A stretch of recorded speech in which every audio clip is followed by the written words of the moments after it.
Welcome to 561 Music, and my name's Ben. I hope everyone's having a wonderful week. It's a crazy time out there these days, and I just want to say, keep on keeping on out there. One day at a time. I know I struggle with it sometimes, and so if you're struggling out there, I can relate. But we're going to be all right. And one thing about music, when it hits, you feel no pain. So just relax and listen to these musicians chatting, and hopefully we can provide you a little bit of solace in this very strange time. So we have Naluna with us. How's it going, guys? Doing good. How's it going? Hello. Yeah, thanks so much for coming on. Thanks for having us. We appreciate it. So where exactly do you live in Florida? Where are you guys from? So I think we're all around the same area, like that Boynton Beach area. I currently live in Miami, though. I go to school in Miami. Gotcha. So it's a lot of commuting for me to get to the rest of the guys. Sure, The rest yeah. are in that West Palm area. That's fun, though. You can have a lot of fun in Miami. Good Lord. Yeah. Wicked. Okay, so did you guys all meet in Boynton? So we actually met. The way that we met is I played a show at Swampgrass Willie's. That is the amount of people that could say they met at Swampgrass Williams is insane. It was like 2 years ago. I was doing a lot of solo artist stuff. And then this guy, Mateo, was there. Right here. We connected, and then around like 2 years later, we connected again, and he was like, hey, do you want to start a band? Like, you want to be in a band? I was like, yeah. Nice. So, yeah. Okay, that's cool. So that's the beginning of it? Yeah. That's the more drop. That's great. That's fantastic. So where does the name Naluna come from? I could say there's a lot of meanings. The first meaning was my cat is named Luna, is the most simple one. The second one is predominantly for me is I have my first EP of my solo work that I put out was called Sweet Dreams. Yeah. And a lot of the work that I do, and I believe that a lot of sadness comes around nighttime. Sure. You could be having a great day, but the second that you're alone, yeah, you know what I mean? Yeah. And I find that really interesting. So I try to make music, so like it is nighttime, you know what I mean? Like more relaxing songs sometimes. And, you can put on the music, listen to it, enjoy it. And also I have a tattoo of a moon on me. So I'm just very, very interested. I have a tattoo of a moon on me as well. Oh, yeah, you have a son too. I got the son as well. Oh, yeah, there you go. Very Look at nice. But yeah. Brothers in tats. That's like right. It. Absolutely. Yeah, something that I definitely feel when the sun goes down, especially if I'm alone, is you start to feel like boxed in and your brain just starts going, doesn't it? Absolutely. And it's like, I have trouble with that myself. Specifically, like, if I'm on my own now, I start thinking. It's difficult. Yeah. I found music to be a way that, like, out of that, you know what I mean? Mm-hmm. I can write then, and then it's nice to be able to take those songs and then people are listening to those songs in times where they're happy or times where they're sad, and just be able to take the things you're feeling and give it to other people and have them do what they would like with it. Absolutely. I think a good thing for us to do would be to go around everyone and let's just get a little bit of a sort of potted history of how you found yourselves getting into music and some of your influences. And let's start with you, David. Sure. So I've been into music since I was very young. I started a band with my siblings when we were I couldn't have been older than 7 years old, called the Rock Stars, and we posted covers on YouTube of like Maroon 5. Right. So I've always been very interested. I've always written music. And in around 2020, I got into I got into working on my own solo stuff with a couple of producers. And it went from there. And as of today, this past year, over 1 million streams and 65,000 monthly listeners. And so it's been very gradual, but it's been very rewarding. Recently the band and just focusing on live performances and getting our name out there and going on tours. We just got back from Gainesville. Yeah, brilliant. Me too. Yeah? This weekend. Yeah. That's awesome. I think we were there 2 weeks ago. Oh, cool. That's awesome, though. Yeah. You can have a lot of fun in Gainesville, too. Yeah. It's a cool lot place. Of fun. Yeah. Great scene. You know about that festival, The Fest? Yeah. The Gainesville one, right? Yeah. Just got announced recently? Yeah. It's once a year. We played it last year. It suits me because it's a punk festival. And as you can tell, I like punk rock. Yeah, absolutely. That's awesome. But yeah, man. Okay, that's awesome. So, how much have you been getting out? Oh, you know what? Let's keep going. So, Mateo. Yeah. That's me. Yeah. So, I got into music, I think it was around senior year of high school. That's kind of when I picked up the 4 strings over there. Yeah. Kind of got into it. What actually got me into That's his nickname, by the way. Yes, sir. We call him 4 strings. Nice. As an insult. But I don't know about that. But essentially, what really got me into it was that one song, Feel Good Inc. by the Gorillaz. That's when I was like, that's what I gotta do. And then from there, the way I learned and started really playing into what I like to do is I started playing a lot of Red Hot Chili Peppers. Yeah. A lot of the album. Hey. I would learn all the songs in each album all the way down. I would play them, memorize them, learn them, feeling. This guy's Flea Jr. A lot of ear Excellent. training. So a lot of ear training was the way to do it. So from there, Yeah, I I tell you kinda got what, my thing. a great way. You know, if you don't know at least some Chili songs and you're a bass player, you're missing out. 100%. I think I got lucky too because I found them for my, my first real, like actual, Mm-hmm. inspiration. Because of them, I was really able to just, So do you slap a lot? I do slap a lot. Yeah, Well, yeah. I actually recently got a new bass, flat wounds over there. I'm getting into the flat wound feel. Sure. Interesting, different to work with, but I like it a lot.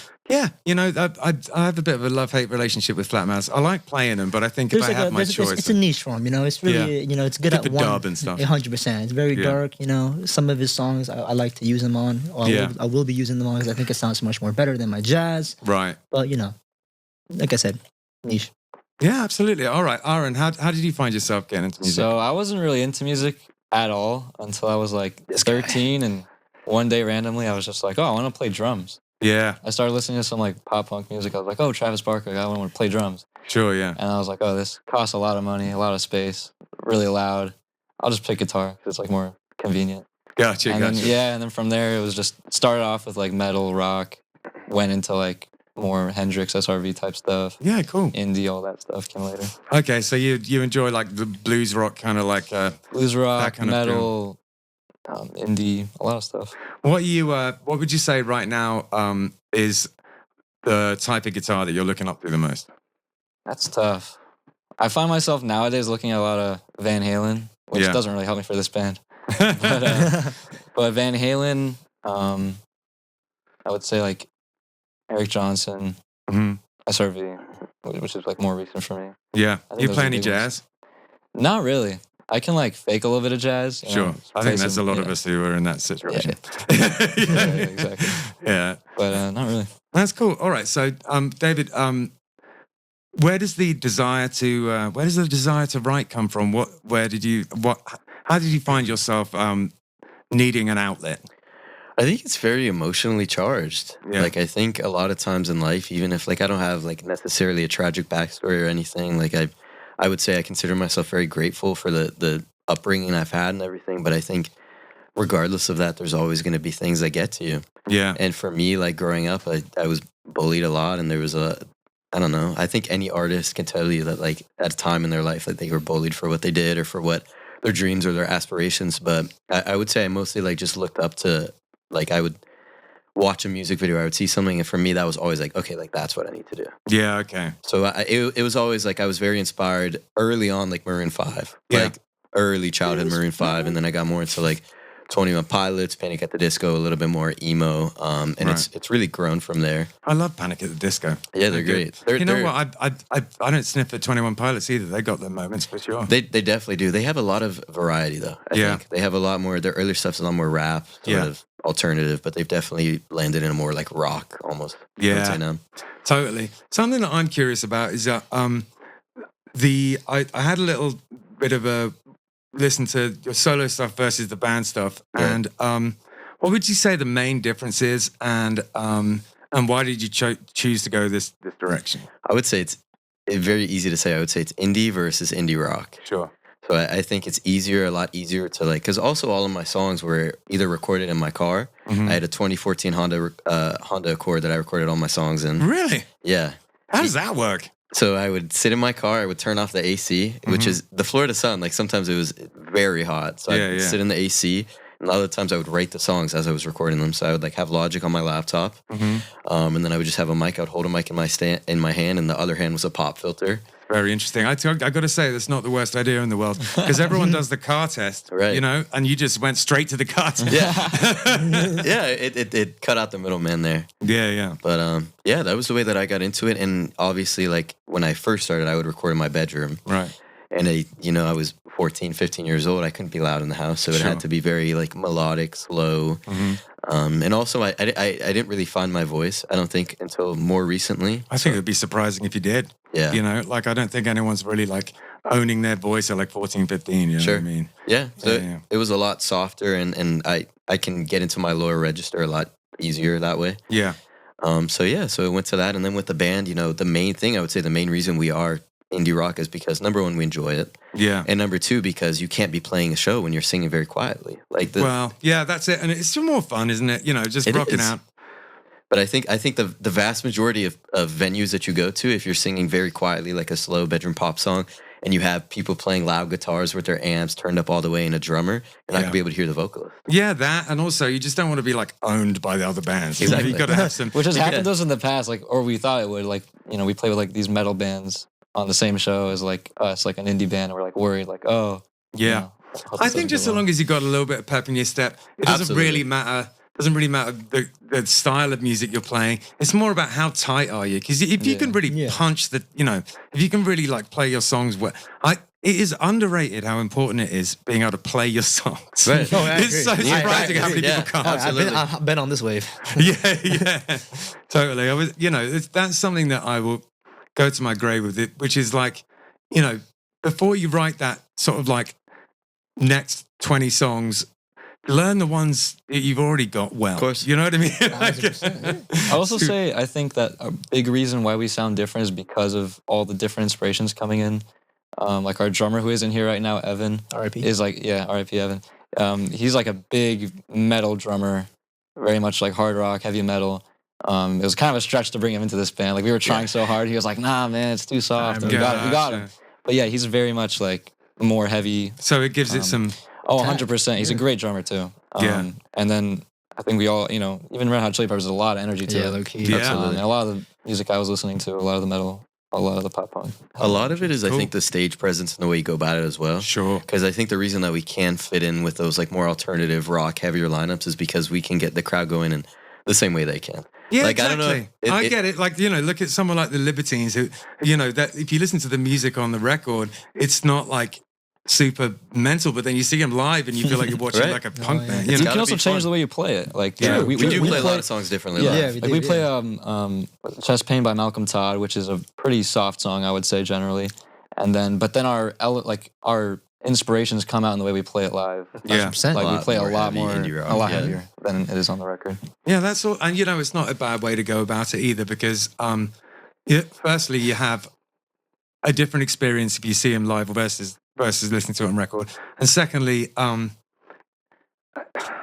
there's some people who say that your record should sound exactly how you sound live. I'm not one of those people. I disagree. I don't think so, I yeah. think it should just sound Good. the record should sound the best you could possibly make it sound. You know, I agree. and then the same with the live show, but they don't have to be the same. You know, Right. like at all. I mean, I think that you should be good enough to play it the same way that you recorded it, and I think it's very important to be able to make sure that you have like the confidence in your band. Yeah. that, like they're not just reliant on comping and everything like that. Like they Yeah. can actually play their parts. Sure. But I think actually, and something that I've noticed, like even like at our rehearsals, like we had a rehearsal just before this, and I'm noticing like the songs that we made, we make them pretty fast. yeah. Our first song we put out, and like there's parts of it that I feel like we play better now. Like the more time you have Yeah. to sit with it, you play these songs, you're like, wow, like I wish this was on the record. You know, That's true. That's so true. I can relate to that so much. Like there's stuff that we do in one of the bands in Killbillies that is so much better than what we recorded. It drives me nuts. yeah. That happens. Yeah, totally. So when it comes to this is something I wanted to ask you guys because you seem like you got your shit together in terms of your like a lot of listens and stuff like that. And we were talking about social media earlier off mic, and how seriously do you take that side of things? And have you got any sort of pearls of wisdom about ways to approach it? I think it is the most important thing about being in a band. And These days, yeah. I think, right, exactly. And I think if you want to be successful in a band these days, you have to do it. And I think like for me, the way that I see it is like, okay, I want to get out of this area. Sure. Like I want to be playing bigger stages. How am I going to do that? Obviously I can network, I can meet other people, I can play bigger shows. I can make 5 songs, I can make 10 songs. It's not going to matter unless you have the traction online because that's where fans are coming from these days. Yeah. So I think it is all social media, and that's something I've been very I feel like I've been very Oh yeah, 1,000%. hard on the guys about. Like we need to be posting every day. We need to post at 1:30 this day, or if that doesn't work, we post at 4:30 the next day. Like we're just very important because if not, then what's it all for? 100%.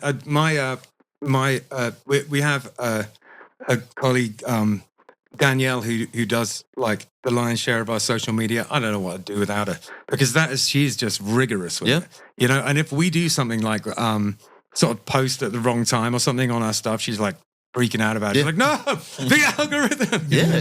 It's super important. It's an unspoken part of being in a band that a lot of bands don't, or you don't expect. You think you're going to play music and that's it. You're going to play music and rock out and that's it. But there's a lot more to being in a band than people think about, people realize. Absolutely. Well, and, you know, not least because being on a big stage and having loads of people know you and have people sort of lusting after you and like being on TV and stuff. A lot of people want that, but there's only very few spaces. So it's like, if it was easy, we'd all be famous. You know what I mean? Yeah, absolutely. But we're not. So, you know, it's a tough one. And I've worked so hard at it in my life and I've had some successes and, you know, and other things where I'm like, you know, didn't quite get where I wanted, but it's a hustle. It absolutely is. You know, it really is. But I wouldn't change it for the world, honestly. Like, being able to play music all the time is all I ever wanted, you know? Absolutely. Yeah. It's very rewarding. I think I described it to someone actually just the other day, one of my friends that comes to our shows sometimes. I described it as I never realized that being in a band was almost 50% like stressing about getting everything together and then 50% like enjoying. Yeah. Because a lot of it is like behind the scenes, like getting a record together, getting a song together, a show, like so much buildup. Like the fans come to the shows and they're there and you can be so appreciative for it, but the fans will never see like the real like behind the scenes and everything of like what it is to get to that show day, to get to that load in, to get to that rehearsal. You know what I mean? Absolutely. It's a lot, but it's very rewarding. And It's it is, man. And you come to, you know, certain parts of that, you come to enjoy it. You know, it's like take pride in it. Yeah, know? absolutely. Yeah. So I wouldn't change it for anything. I'd rather be doing that than behind a desk. You know what I mean? Exactly. So, when it comes to sort of getting out of Florida, what kind of what shows have you been playing, like, you know, on the road or like outside, you know? So we just, our goal is to sort of, I'm going to give away our secrets here. Our goal is to sort of, we're starting from Miami and then we're going to build our way up. So like, we've played Miami shows. So we're going Miami, then we're going to go West Palm, then we're going to go through West Palm and Fort Lauderdale's on the way before West Palm. Yeah. So we have Fort Lauderdale and West Palm. We're going to keep going out. Then we're going to get Orlando, then Gainesville, then you know, we're just going to go all the way through Florida. Fill Florida up. Of course, because I don't want to be, I think a lot of bands are recognized for playing at necessarily like just one venue. Mm-hmm. And I don't want to be associated with just one venue. Sure. I think if I get too comfortable, like let's say I can pack out a venue with 300 people at one spot and everybody knows, oh, they play a good show. Like Naluna plays a good show there. That's awesome. But what happens when that venue is in Miami? And now I'm in Gainesville and there's 5 people in the crowd. Yeah. You know what I mean? So like I want to make sure that people are getting to know our faces. And then, you know, if we find a place, we're like, oh, we like this place, you know, settle down there. But I don't want to get comfortable yet. Absolutely. I mean, honestly, it's all about, unfortunately, if you're not particularly into being away from home, it's all about touring. Yeah. That's like the whole thing. You know what I mean? It just won't work if you don't. You know, there's once in a blue moon, someone gets successful and doesn't tour, but it's really incredibly rare. Yeah. You know, it's like, how else are you going to spread the word other than going and playing it for people, you know? Of course. Yeah. That's what it's all about, man. And I wish you the best of luck with all of that. Thank you. I think the next thing we should do is listen to some of your music. So you sent us a like a half-hour live performance. Is that right? What would you like us to put on the? What would you like us to put on the podcast? Would you like a clip from that, or would you like us to play one of your songs? I would say play one of the songs. Yeah. I think that was a very early live performance of ours.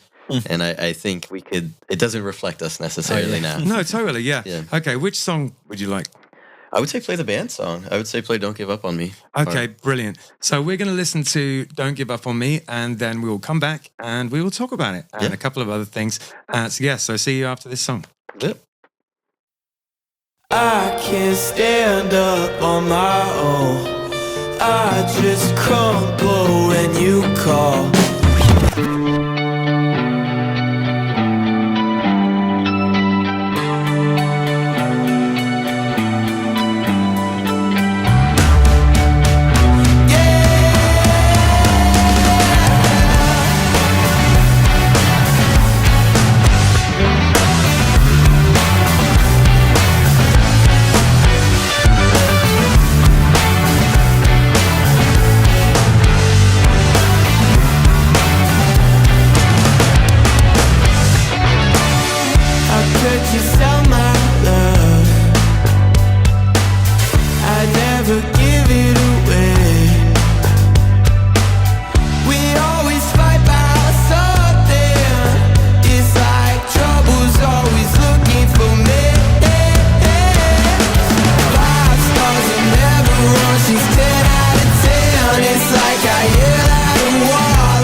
Oasis root Kava bar is in Sea Grape Square on Indiantown Rd.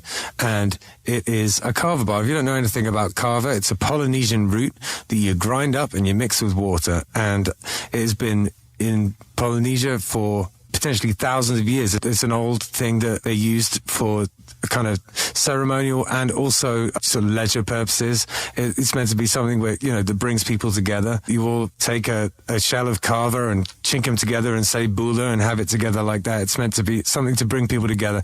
It has a kind of an effect, which is, I guess, a kind of a slightly warming effect, and it just kind of makes you feel nice. It's not particularly intoxicating. It's not like drinking alcohol. So the atmosphere in a kava bar is sort of like a cross between a regular bar and a coffee house. It's pretty chill in there.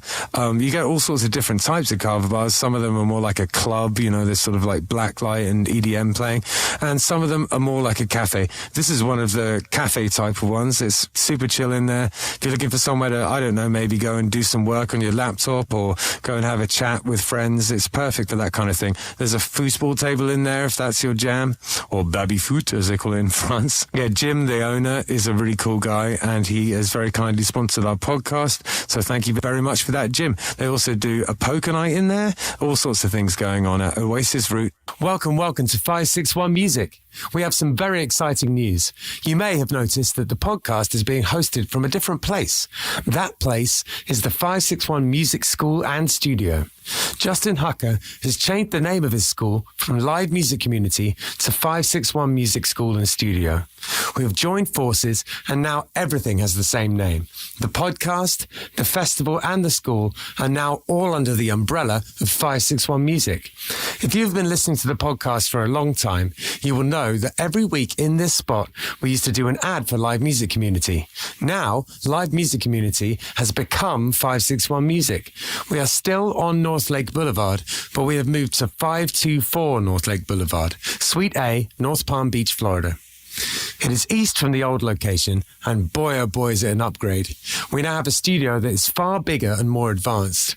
Bigger lesson rooms and 3 big spaces for recording bands and practicing. We now offer more opportunities for recording your band and provide more practice space to hone your skills. The heart of 561 Music School and Studio is still tuition. We train both young people and adults one-on-one and also in groups to be real bands, teaching you how to play your instrument not only by yourself but with others as well. We help you learn to write and record a song, how to brand and market your band, how to design and produce merchandise, how to get shows, how to act at shows, how to perform, how to organize tours, how to reach out to labels, the ins and outs of protecting your intellectual property, and much more. 561 Music is a one-stop shop for all your music and performance-related needs.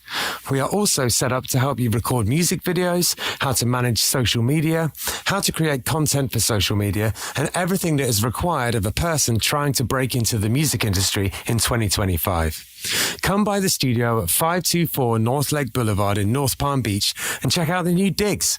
We are online at 561musicstudio.com. Fill out the form online and come for your free first trial lesson. We are open daily by appointment or just walk up and say hi. We're here most days of the week from 3 p.m. for walk-in inquiries. Come by. It's just so awesome, this new spot, and we're all incredibly excited to be here. We are back, and we were just listening to an ad for where we're sitting right now. It's a 561 Music School and Studio. And what I like to do in this moment, and I've done it really ever since the beginning of the podcast, is ask you guys, do you have any advice for people getting into the game? Yeah, I would say the biggest thing that we try to follow and the biggest inspiration and the thing that keeps us going is a reminder to not let yourself become stagnant. Sure. I think it's very easy to get comfortable and it's very easy to familiarize yourself with your surroundings. Yeah. And I think if you want to grow, you need to get yourself out there. So I think don't give up on like trying to get the bigger show, or don't give up on posting yourself every day, or going to get bigger venues, or reaching out to bigger artists, and just don't give up on yourself. No, that's absolutely right. And it's something that I go in and out of, like there's definitely been times where, a year goes by and you're like resting on your laurels a bit, and it's easy to do, it's easy to do. Yeah. And something that I find difficult, because I enjoy so many different types of music and things, is focusing on the one brand, just kind of trying to really pinpoint it, because what I've realized over the years is if you're all pulling in the same direction at one specific thing, you can get somewhere pretty fast, But it's so easy to like diversify into all these things and only put a bit of effort into all of them, Right. It's also one of those things that, like, when you have a band with four, sometimes a fifth person, getting everybody on the same page and making sure everyone has the same goals and everything, it's hard. Like, It is. sometimes you really want to play a show, but somebody can't make it, or sometimes you have goals that you're building up to, or it just doesn't align with everyone. No, that's right, and that's something our manager used to say to us all the time. Is make sure you're all pulling in the same direction. Right, of course. Makes a big difference. What about Matteo? You got any pearls of wisdom? I mean, I was gonna kind of say what kind of he said a little bit. Overconfidence is a slow and insidious killer. So you definitely want to. I just wouldn't want to be lazy. Like definitely do what you need to do. Everyone pull their own way. Really focus on what you guys like want to do and get through. Because the way it is. Overconfidence is a slow and tedious killer. That's a pearl of wisdom right there. Yes, sir. I like it. What about you, Aaron? Got any advice? I would say start off with a strong base, especially if you're going to be in a band. Find guys who can like hold their own on their instrument, 1,000%. and who will commit to learning the songs you agree to play. Just being reliable musicians in general. Yeah, reliability is in the music game is it's in short supply. Yeah, absolutely. I also say like don't settle. A lot of times, especially with drummers who are more rare to find, which I'm so glad we have Evan. But like a lot of people, sometimes will settle for a musician in a band just to get it going.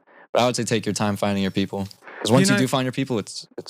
I think that there's a lot of truth in that. The one thing I would say is from the experience I've had is over everything, being able to hang, actually liking each other, very important. Right. Like I would take that over someone being like absolutely amazing on their instrument any day of the week, because when you're in the van 3 weeks into a tour, if you guys hate each other, there's nothing worse. I also find it interesting, and I think another thing that is like important to mention is it's something that's been big in our band, and at least like my journey through this band has been like trying to find the line of like, yes, these people are your friends, but also like for me, we're lucky to be like working with management now, but before like it was me. Yeah. And for me to be able to like find the line of like, okay, I'm trying to manage these guys and myself, but also be their friend. Yeah. And there's a lot of times where those two don't really overlap well.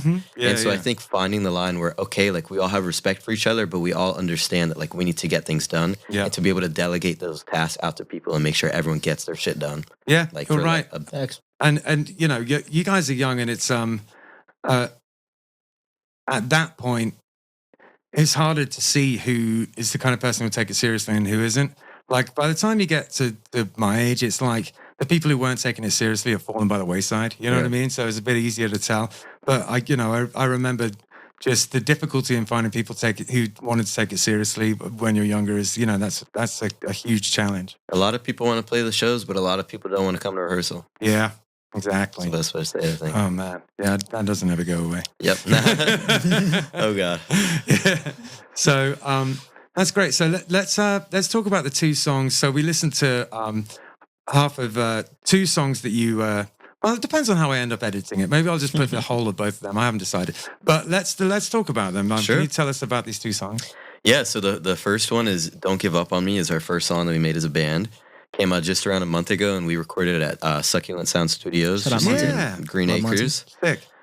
Which is funny because that's actually I grew up maybe 5 minutes away from there. So it was very cool to be able to like go there and record. And we recorded it all over the span of one day, and we wrote it over. It was actually a Rone's guitar riff that he'd had for years. Nice. And the first day I met him, I like just a musician to me. I was like, "Show me what you have. Like, what do you write? Like, you write your own songs, right?" And he played me that, and I was just on him like, "Let me write to it." And we finally made it a song. And there's a part of it where we had like a group of probably around all of the guys in the band and my cousin and also Monty, the tracking and producer. He's a legend, man. He's that awesome. Place, so Love much Monty. good music comes out of that place. Yeah, he's Love got his Monty. voice is on there on the chant. We have a chant Sick. in there, so Monty was Big up leading us. Monty. Yeah, absolutely. Shout out Monty. Shout He's out my Monty. love We love Monty. Monty. We love Monty. But yeah, so "Don't Give Up on Me" came around that way, and we worked on photo shoots and media for it, and TikToks and all that bullshit that you have to do every time. Necessary bullshit. Yeah. Yeah, so that's I'm happy with how that one's come out. And then now we're sort of trying to stick with the trend of every month and a half, 2 months, getting a new song out there, especially when we're new. And so we just yesterday, actually, we're in the studio and we recorded our second song. The same place. Same place, Nice. Succulent Sound Studio, Monty. Shout out Monty. Shout You out love Monty? Love Monty. And yeah, I'm really liking how this one's coming. We have just the no mix, you know what I mean? But it's the demo and the quality of the studio is high enough that we listen to it and we're happy already. Yeah. You know, that's a really good sign when it's just the end of the tracking and it already sounds good. Yeah, I think Sure. it's a big tell because you can't Yeah. fix, like, you know what I mean? You could slap on some Melodyne or some auto-tune, or you can drag the notes to be where you need for the guitar, but at the end of the day, like, it's not going to sound as genuine as it would if it's like just played correctly. That's absolutely right. It's something that I may have said this in the last couple of weeks, but it's something that I've been kind of formulating in my head as an idea, which is that really what art is to me is humanity striving for perfection in trying to communicate something, but falling short of that, Mhm. you know? And so those little slight like errors or kind of moments of just sort of reaching for it, not quite getting it, but very close. That's the humanity in the art, you Sure. know? And it's like when that's not there, it's very noticeable. You know, Absolutely. it just doesn't have any, for want of a better word, doesn't have any humanity to it, which is, I think, the saving grace of like the future of music made by humans, because no one's ever going to be more of a human than a human. Yeah, You know what I mean? you can't change that. You can't replace that. Yeah, you can get close, but you can't get all the way. And that's actually something I wanted to ask you about. Is in this age of AI, how do you view it, and how do you think it's going to affect what we're doing as musicians? I think that's a very layered question. I think there's a lot of parts to AI. Like, I think Yeah. there's uses for AI that Sure. are very practical and very helpful. But I think when it comes to music, you can't, like you said, like, you can't get rid of that human element. Yeah, And I do just hope that people don't learn to rely on AI and become reliant on it. I will say, like, sometimes, like, just like casually scrolling through TikTok or social media, I will hear like people create complete, like, I heard Frank Sinatra singing a song that came out like a year ago the Yeah. other day. And it's interesting to hear because, like, number one, like, Frank Sinatra has no say in that. That's true. And number two, it's just it's something completely different. Like, it's completely new. yeah, So it is interesting to hear. I think there's an entertainment value to it. yeah. But I think when it comes down to like the actual artistry of it, you can't beat like the human value. Absolutely. I think that more and more as it starts to kind of creep into everything and take over everything, it's people are starting to really sort of not. People are starting to really get kind of pissed off about it. You know, I just see a lot of people who are just done with it. You know, and I think that there's certain things I use AI for, and I think it can be super useful. But, it's like, why have it do the thing which is most supposed to express your deepest desires and emotions and your humanity? Why have something not human do that? Like, why would you?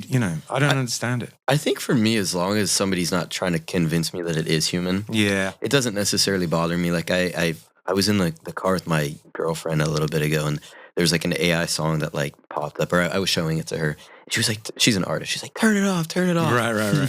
For me, I'm not sure if I'm necessarily at that point where I'm like, I don't think I play am. this. I don't think I am. Either. No, I think as long as I'm like, yeah, it's AI, like whatever. It doesn't offend me because at the end of the day, I'm like, okay, well, I know it can't be the same as, like that human level. Yeah, But I think as long as, I think it does become different if someone's like, oh yeah, this is human. Like they're trying to Yes. convince it as, they're like, it's not. yeah. Like, Someone tried to convince me that a poem they had written was their poem, but it was when you could tell with ChatGPT, you could like tell very easily, just the rhyme scheme, and it Yeah. was about something pretty important, and I was just like, I was like deeply offended because of the Yeah, thing it was that's about. different. I was Absolutely. like deeply offended that he was trying to pass it off. That's not good. Yeah. ChatGPT likes to use the word robust a lot. Yeah. That's something I've noticed.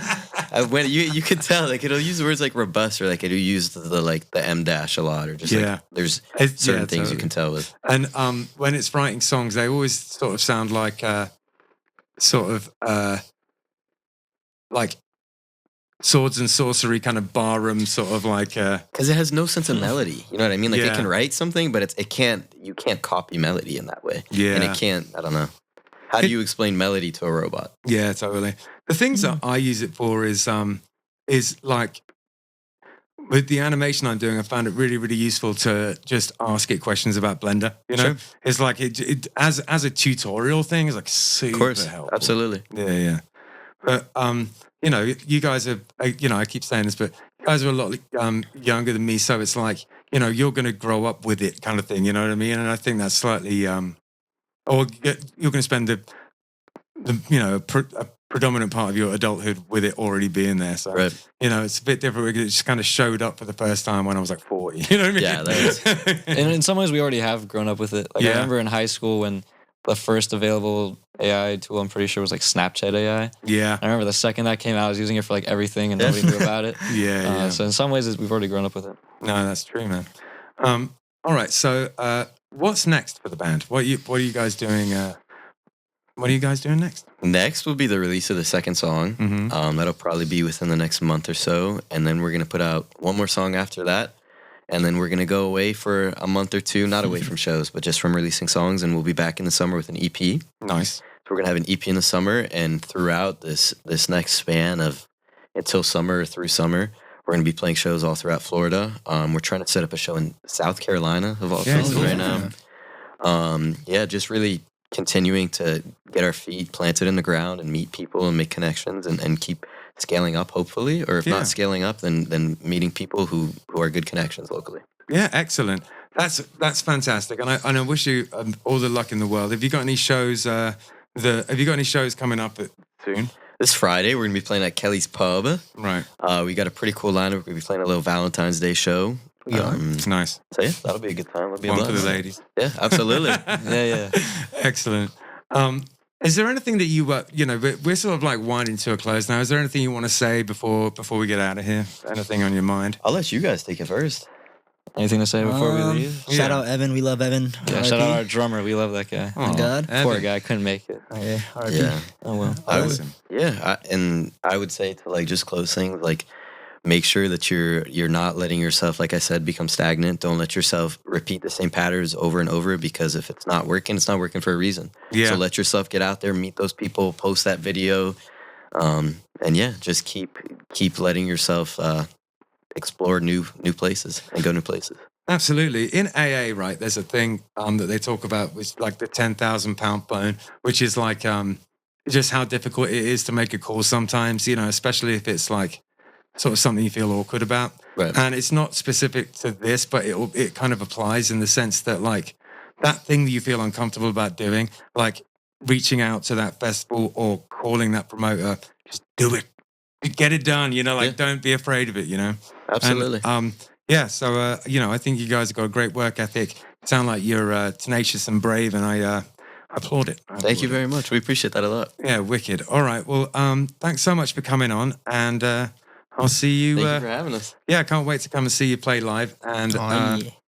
so, yeah, Killbillies. We went up to what's it called, Orlando, this weekend, and we had we did the so Hector, James, and I are also artists now.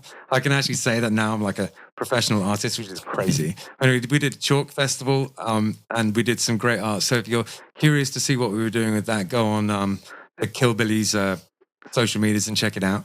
And we also played a place called Petey's in Palatka, which was a lot of fun. So yeah, if you're ever in Palatka, it's a fantastic bar that has, very strangely but amazingly, loads of goats. It's like a goat bar. What? So that's like perfect for Yeah, Killbillies. that's your guys' whole thing, right? Yeah, exactly. That's yeah. awesome. Totally. So, yeah, I mean, you know, that's it. I just wanted to let everyone know what we did this weekend. At some stage, we'll get Hector back, and the party will be reunited. But until then, you're in the safe and stable hands of me and Justin. And yeah. R.I.P. Hector. All right. Yeah. So, see you next time, and peace out. Take it easy. Peace. Take it back.